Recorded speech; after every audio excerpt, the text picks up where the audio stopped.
Time అయినా, full time అయినా గానీ మాక్సిమం కొన్ని ఆర్గనైజేషన్స్ మాక్సిమం అన్ని ఏజెన్సీస్ నుంచి వర్క్ చేస్తున్నా గానీ మనకి పెన్షన్ అనేది కట్ చేస్తుంది. ఆ కట్ చేయడంలో ఎట్లా అంటే 5% మన సాలరీలోంచి కట్ చేసి, మన ఇన్‌కమ్‌లోంచి కట్ చేసి monthly income or weekly income 3% employer add చేస్తాడు. ఫర్ ఎగ్జాంపుల్ నేను వర్క్ చేసినప్పుడు పార్ట్ టైమ్ నేను లాస్ట్ ఇయర్ వరకు నియర్లీ 6 మంత్స్ బ్యాక్ వరకు నేను పార్ట్ టైమే వర్క్ చేశాను కాబట్టి, నాకు డిఫరెంట్ ఏజెన్సీస్ నుంచి నేను వర్క్ చేశాను.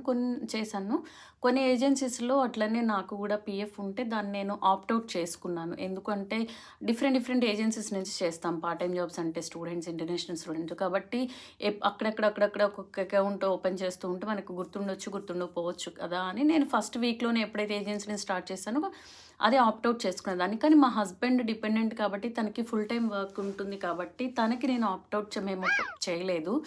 సో, మాకేంటంటే తనకి 2022 నుంచి తనకి ఏజెన్సీ నుంచి వర్క్ చేసేటప్పటి నుంచే ఫుల్ టైమ్ కాబట్టి తనకి కట్ అవుతూ ఉంది.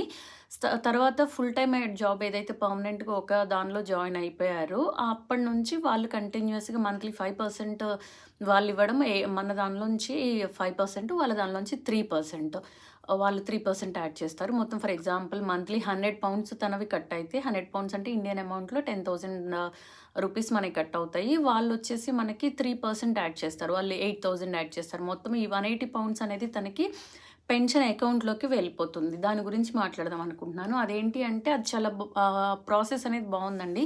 పెన్షన్ అమౌంట్ అనేది 60 ఇయర్స్ వరకు మనకి ఇండియాలాగే ఆగాల్సిన అవసరం లేదు. ఇన్‌కేస్ ఆగితే మనం ఎండింగ్‌లో గూడా తీసుకోవచ్చు. అది ఒక ఒక ఒక లంప్ సమ్ అమౌంట్ లాగా వస్తుంది. లేదు ఈలోపు మనకేదైనా ఎర్జెన్సీ ఉంటే గనక దాన్ని మనము ముందే గనక ఆప్ట్ ఔట్ చేసుకోవచ్చు. ఎప్పుడు కావాలంటే అప్పుడు ఆప్ట్ ఔట్ చేసుకోవచ్చు.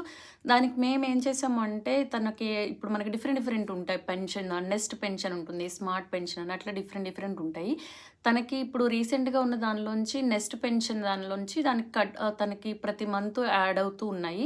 100 ప్లస్ £180 అంటే 18,000 ఇండియన్ రూపీస్‌లో యాడ్ అవుతూ ఉన్నప్పుడు దాన్ని చేసి మీరేం చేయొచ్చంటే డిఫరెంట్ వాళ్ళు ఫుల్ టైమ్ జాబ్ జాయిన్ అయిన తర్వాత లేకపోతే ఫుల్ టైమ్ ఇంతకుముందు పార్ట్ టైమ్ అన్ని డిఫరెంట్ చోట్లున్నాయంటే అవన్నీ కలిపి ట్రాన్స్‌ఫర్ అనేది ఒక అకౌంట్‌లోకి చేసుకోవచ్చు. సేవ్ చేసుకోవాలి అనుకుంటే ఆప్ట్ ఔట్ చేసుకోవాలంటే అన్ని డిఫరెంట్‌గా ఆప్ట్ ఔట్ చేసుకోవచ్చు. మేమేం చేసామంటే తనకి 2 డిఫరెంట్ ఆర్గనైజేషన్స్ 2 డిఫరెంట్ అకౌంట్స్‌లోకి అంటే స్మార్ట్ పెన్షన్ అకౌంట్ సెపరేట్‌గా అట్లా వస్తే అవన్నీ కలిపేసి ట్రాన్స్‌ఫర్ దీనిలోకి అక్కడ ఆప్ట్ ఔట్ చేసి దీనిలోకి ట్రాన్స్‌ఫర్ చేసేసాము నెస్ట్ పెన్షన్‌లోకి. సో, నెస్ట్ పెన్షన్ వాడు ఏం చేస్తాడు అంటే మంత్లీ మన నుంచి ఎంప్లాయర్ నుంచి వెళ్ళేవి వాటన్నిటిని తీసుకెళ్ళి వాడు నెస్ట్ పెన్షన్ వాళ్ళేం జేస్తారు అంటే ఇన్వెస్ట్ చేసేస్తారు దానిలోనే. మనకి లో లెవెల్ నార్మల్‌గా బై డిఫాల్ట్ లో లెవెల్‌లో ఇన్వెస్ట్ చేస్తారు. మనకి కావాలి అనుకుంటే గనక మనం హై లెవెల్ గూడా తీసుకోవచ్చు. మేమైతే లో లెవెల్‌లోనే ఉంచేసాము. అదొక బెనిఫిట్. ఏంటంటే మనకి ఇప్పుడు ఫర్ ఎగ్జాంపుల్ మంత్లీ £100 అంటే మనయి £100 కానీ వాడు £80 కూడా యాడ్ చేసుకున్నాడు గదా! మనం ఎప్పటికో ఏం చేసుకుంటా అప్పటి వరకు ఉంటామో లేదో వెళ్ళిపోతామో మధ్యలో ఆ మనీ అంతా అవెందుకు వేస్ట్ అని మనం ఆప్ట్ ఔట్ చేసుకుంటూ ఉంటాము. బట్ మనము ఆప్ట్ ఔట్ చేసుకోవడం వల్ల ఏంటంటే మనకు ఆగిపోతుంది. మనీ కట్టవు. కంపెనీ ఇచ్చే ఎక్స్‌ట్రా £80 కూడా యాడ్ అవ్వవు.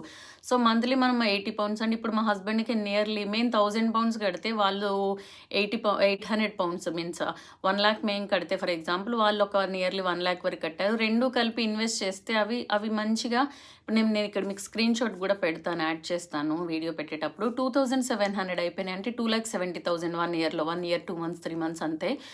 1½ ఇయర్ నియర్లీ సరే వేసుకోండి. 1½ ఇయర్‌లో మనం 1,000 మనయి కట్ అయినాయి. కానీ మొత్తం కలిపి వాళ్ళు వేసినవి ఇవి అన్నీ కలిపి వాళ్ళు లో లెవెల్ రిస్క్‌లో ఇన్వెస్ట్ చేయడం వల్ల దాని మనకి అది ఇంక్రీజ్ కూడా అవుతూ ఉంటుంది. మనకి లో రిస్క్‌తో ఇంక్రీజ్ అవుతూ ఉంటుంది. మనకి ఎప్పుడు కావాలంటే అప్పుడు ఆప్ట్ ఔట్ చేసుకునే ఛాన్స్ కూడా ఉంటుంది. ఇదొక బెస్ట్ అంటే మేమే ఉంచేసాం. ఎందుకంటే ఎంత వస్తున్నా గానీ మనీ అయిపోతున్నాయి. నేను నియర్లీ 15 ఇయర్స్ నుంచి మేము బిజినెస్‌లు చేస్తూనే ఉన్నాం. మంత్లీ ఎంతొస్తున్నా అట్లనే అయిపోతున్నాయి. ఇంతకుముందు నేను కాలేజ్‌లో చేసినప్పుడు కూడా 6 ఇయర్స్ ఒకే కాలేజ్‌లో చేసినప్పుడు నాకు ఇలానే 2,000 నావి కట్ అయ్యాయి. వాళ్ళు 1,800 వరకు నియర్లీ ఏసేవాళ్ళు. మంత్లీ అట్లా నాకు ఇక్కడికి ఎంఎస్‌కి చాలా యూజ్ అయినాయి ఆ మనీ.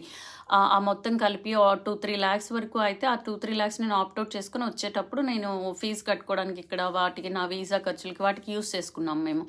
అలానే మనం ఏదైనా లంసమ్ అమౌంట్ లాగా ఒక 10 లాక్స్, 5 లాక్స్ అట్లా అమౌంట్ అయినాయి అంటే రేపు మంచిగా యూజ్ అవుతాయి. ఎంతొచ్చినా అయిపోతూనే ఉంటాయి కదా! అని అది పక్కన వదిలేసాం దాన్ని. నేను లాగిన్ ఐడీ అప్పుడప్పుడు చూస్తూ ఉంటాను. మంచిగా అవి అసలు అంతకుముందు పెరుగుతూ ఉన్నాయి మంత్లీ కొంచెం 1 £50, £100 అట్లా పెరుగుతుంటాయి. పెరిగిపోయినా ముందైతే కంపెనీ ఇచ్చేదైతే మనకి యూజ్ అవుతుంది గదా! ఉంటుంది కదా!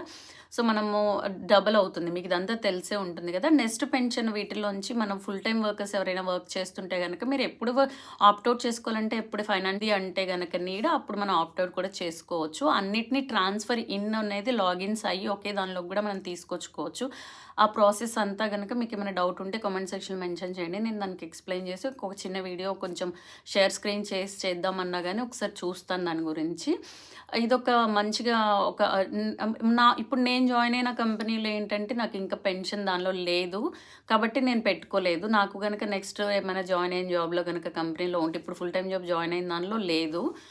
ఉంటే గనక నేను గూడా దాన్ని పెట్టుకుంటాను. ఎందుకంటే మనకి £2000 నియర్‌లో వస్తుంటే ప్రతి ఒక్కళ్ళకి ఇక్కడ మినిమమ్ కాబట్టి ఒక £100 కట్ అయినాయి అంటే మనకి ఫైనల్‌గా చాలా యూజ్ అవుతుంది గాబట్టి, మీకు దీని నుంచి ఫైనల్‌గా ల్యాగ్ చేయకుండా చెప్పాలనుకుంటుంది ఏంటంటే, మనం డిఫరెంట్ అకౌంట్స్‌లో గనక ఏజెన్సీస్ నుంచి వర్క్ చేసినప్పుడు, డిఫరెంట్ కంపెనీస్‌లో యాడ్ చేసినప్పుడు, డిఫరెంట్ కంపెనీస్ నుంచి nest pension, smart pension and etcetera different ఉన్నాయంటే, వాటిలోకి లాగిన్ అయ్యి వాటిని ఆప్ట్ ఔట్ చేసేసుకుంటే ఓకే. ఆప్ట్ ఔట్ చేసుకోకుండా ఉండుంటే గనక ఇప్పుడు చేసే దానిలోకి మొత్తాన్ని ఇన్ చేసుకోవాలంటే గనక లాగిన్ అయ్యి ట్రాన్స్‌ఫర్ ఇన్ దీనిలో కొట్టుకోవచ్చు.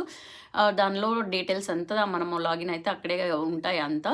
అండ్ దీన్ని మనము వడ్డీ వేస్ట్ కదా అనుకోవసరం లేదు. ఎందుకంటే మనకి దానిలో కంపల్సరీగా ఇన్వెస్ట్ చేస్తున్నాడు కాబట్టి, సో, అలా వాడు మనకి ఇన్వెస్ట్ చేస్తున్నాడు. ఒక దానిలో కాదు మల్టిపుల్ మ్యూచువల్ ఫండ్స్‌లో లాగా ఇన్వెస్ట్ చేస్తూ ఉంటాడు. డిఫరెంట్ థింగ్స్‌లో ఇన్వెస్ట్ చేస్తూ ఉంటాడు. కాదు మేము బయటే ఇన్వెస్ట్ చేసుకుంటాము డిఫరెంట్‌గా ఎస్ఐపీస్‌లో పెట్టుకుంటాం, మ్యూచువల్ ఫండ్స్‌లో షేర్స్, స్టాక్స్‌లో పెట్టుకుంటాము. మాకు దానిలో ఎందుకు అనుకునే ఫైనాన్షియల్ ప్లానింగ్ ఉన్నోళ్ళకి ఇది అసలు పెద్ద విషయం కాదు. వాళ్ళకి ఆల్రెడీ ప్లానింగ్ ఉంటది కాబట్టి ఫైనాన్షియల్ అడ్వైజర్స్‌ని ఫాలో అయ్యేవాళ్ళు ఏమైనా ఫుల్